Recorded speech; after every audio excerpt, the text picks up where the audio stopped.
Muawadhah itu saling mempertukarkan, sama saling mengganti, sama saling mempertukarkan. Saling mempertukarkan apa? Muawadhah.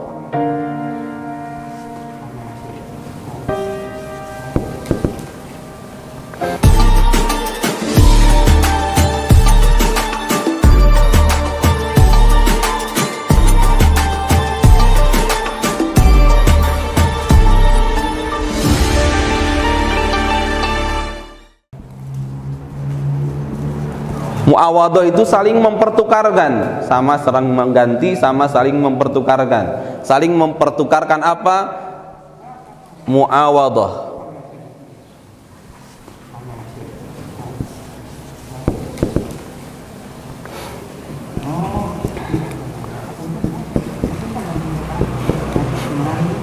Jadi secara bahasa al-bai' itu diartikan muqabalah, mubadalah, muawadhah. Saling menerima, saling mengganti, saling mempertukarkan. Secara istilah, saling menerima, saling mentukarkan, saling mengganti itu dalam upaya untuk intiqal milkiyah. Intiqal milkiyah itu adalah untuk memindahkan kepemilikan. Jadi ketika seorang penjual menjual barangnya kepada pembeli, maka barang yang diakadkan untuk dijual belikan berpindah secara kepemilikan. Dan nanti kepemilikan yang berpindah itu jenisnya adalah kepemilikan sempurna secara teori. Jadi barang yang sudah dijual pindah kepemilikannya secara sempurna kepada pembeli. Arti kepemilikan sempurna adalah si pembeli berhak untuk memanfaatkan, menggunakan, menghabiskan barang yang telah dia beli. Bebas, bade dijual deui mangga, bade disewakeun mangga, bade digunakan sampai habis mangga. Karena barang yang sudah diperjualbelikan sudah berpindah secara sempurna. Meskipun acan lunas, Pak. Meskipun jual belinya jual beli yang tidak kontan, maka ketika diperjualbelikan barang tersebut sudah memiliki konsekuensi intiqal milkiyah, berpindah secara kepemilikan. Maka barang yang dijual secara kredit, secara kepemilikan milik siapa? Milik pembeli, sempurna milik si pembeli meskipun belum lunas. Kalau dilakukan melalui akad jual beli memiliki konsekuensi intiqal al-milkiyah, pindah secara kepemilikan. Nah, itu secara konsep. Nanti kita akan lihat jual beli itu dari segi jenis jual beli. Langsung ke jenis jual beli. Dari sisi jenis jual beli, dari sisi alat bayar. Nanti jual beli dari sisi alat bayar ada yang dinamakan jual beli muqayyadhah. Muqayyadhah. Ini maaf istilahnya mungkin istilah-istilah asing Arab, tapi ini harus disampaikan agar kita memiliki pengetahuan lebih. Oh, gening secara teori istilah-istilahnya teh seperti itu gitu. Karena bisa jadi maaf dalam perkara muamalah kita seringkali amalnya sudah kita lakukan, tapi konsep dan hukumnya dari sisi syariat bisa jadi kita nggak tahu. Oh, sebelum kesini punten, sebelum kesini dalam bab jual beli ada yang dinamakan khiyar. Sebenarnya ini sudah disampaikan di majelis ini juga, tapi barangkali lupa. Jadi dalam bab jual beli ada namanya khiyar. Kata Rasulullah, al-bayyi'ani bil khiyar malam yatafarraqo. Dua orang yang bertransaksi melekat hak khiyar malam yatafarraqo, sebelum keduanya berpisah.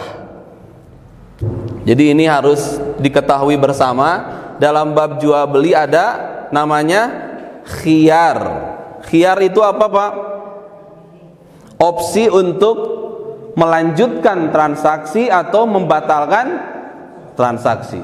Itu harus difahami baik oleh penjual atau pembeli, apalagi nanti secara online misalkan, yang notabene penjual dan pembelinya tidak ketemu, maka konsep khiyar itu harus benar-benar diterapkan. Jadi khiyar itu opsi yang dilindungi oleh syariat untuk dia melanjutkan transaksi atau membatalkan transaksi. Di sini ada apa saja? Al-khiyar, al-bay'ani bil khiyar malam yatafarraqa.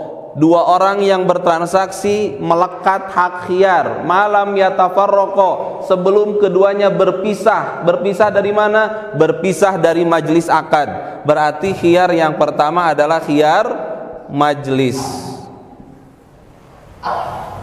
Khiyar majlis jadinya seperti apa? Khiyar majlis adalah khiyar yang melekat baik dari si pembeli atau si penjual. Ketika masih dalam majlis akad, maka boleh lanjut, boleh batal. Meskipun sudah terjadi akad, boleh dia untuk membatalkan ketika masih dalam satu majlis. Contoh yang gampang secara offline, Bapak kedatangan pembeli, ternyata pembeli tersebut membeli barang Bapak, tapi kemudian masih dalam toko. Bapak padahal uangnya sudah diterima, kwitansinya sudah diserahkan, ijab kabulnya pun sudah terjadi, tapi kemudian si Bapak tersebut, Kang punten, Pak punten, muacios meser ieu teh acuk teh kunaon abi hilap, ternyata artosna sanes jang ieu. Diterima nggak Pak, Bapak selaku pemilik toko? Harusnya diterima, karena si pembeli tersebut sedang memanfaatkan hak khiyar, hak yang melekat. Maka ketika jual beli masih dalam majlis akad, akadnya belum sepenuhnya lazim. Lazim itu mengikat, belum sepenuhnya mengikat ketika masih dalam majlis akad. Dua pihak tersebut masih ada dalam hak khiyar. Baik si penjual atau si pembeli masih boleh untuk batal, kecuali dalam perkara-perkara nanti barang yang apabila dibatalkan itu sudah rusak, itu beda lagi. Misalkan si eta teh meser nate ka urang kain sameter, kain itu kan sudah berpisah, ku tukang kain terus disoehkeun gitu. Maka itu bisa jadi ada konsekuensi. Lamun terjadi punten da barang abi ya jadi teu utuh deui gitu. Itu bisa jadi nanti ada akad lanjutannya di belakang kalau tidak jadi. Tapi untuk barang-barang yang utuh ketika terjadi pembatalan, maka batalnya pun bisa bersifat utuh. Misalkan gamis, acuk kan dibatalkan dia mau rusak, tinggal digantungkeun deui gitu. Maka ketika si pembeli ternyata punten muacios, kita harus menerima dengan legowo karena pembeli tersebut sedang menggunakan hak khiyar. Begitu juga dengan penjual. Penjual pada saat yang sama masih dilindungi hak khiyar. Andai kata penjual mau membatalkan masih boleh ketika masih dilaksanakan di majlis akad. Kan penjual bisa jadi salah ngejualnya punya. Barang pesanan batur ternyata dijual ka batur. Untung penjualnya masih kene di toko. Bu, Pak punten, eta teh barang teh pesanan batur hilapeun atau karyawan lepat kalah diical, puntennya batal. Itu juga si pembeli harus legowo untuk bisa batal karena dia menggunakan hak khiyar majlis. Kata Rasulullah, al-bay'ani bil khiyar ma lam yatafarraqa. Dua orang yang sedang bertransaksi jual beli melekat hak khiyar sebelum keduanya berpisah dari majlis akad. Nanti diterapkan di online. Ustadz, ari majlis akad di online di mana gitu ya? Karena majlis akad untuk di dunia offline kan jelas di dalam toko gitu ya, masih dalam lingkup dia bermajlis. Kalau di toko maka toko itu termasuk majlis akad. Tapi kalau online majlis akadnya di mana? Nah ini yang harus diperhatikan. Majlis online itu ya majlis dinilai masih dalam satu majlis ketika masih terkoneksi dalam satu obrolan gitu. Kalau misalkan transaksinya melalui WhatsApp, maka selama WhatsApp-nya masih tersambung, belum ditutup, itu masih ada peluang untuk khiyar majlis. Meskipun nanti sudah transfer, sudah mau kirim barang, tapi percakapannya masih nyambung, maka dihukumi sebagai masih dalam satu majlis gitu. Masih boleh, Kang punten teu cios gitu. Abi tos transfer, mohon transfer ulang. Kalau dia selaku muslim yang baik, maka dia akan menerima pembatalan transaksi tersebut karena si pembeli sedang menggunakan khiyar majlis. Jangan berat Pak, ketika ada pembatalan akad itu jangan merasa rezeki kita sedang dikurangi. Kamu udah geus jadi misalkan ya kwitansinya geus aya. Nah, kita harus paham orang tersebut sedang melakukan khiyar majlis, karena bisa jadi kita pun pada saat tertentu bisa memanfaatkan hak majlis sebagai seorang pedagang. Ih teu bener maneh mah pan geus dibeli, jangan ada bahasa gitu. Kita kembalikan kepada Allah. Oh, ini belum waktunya untuk menjadi rezeki kita.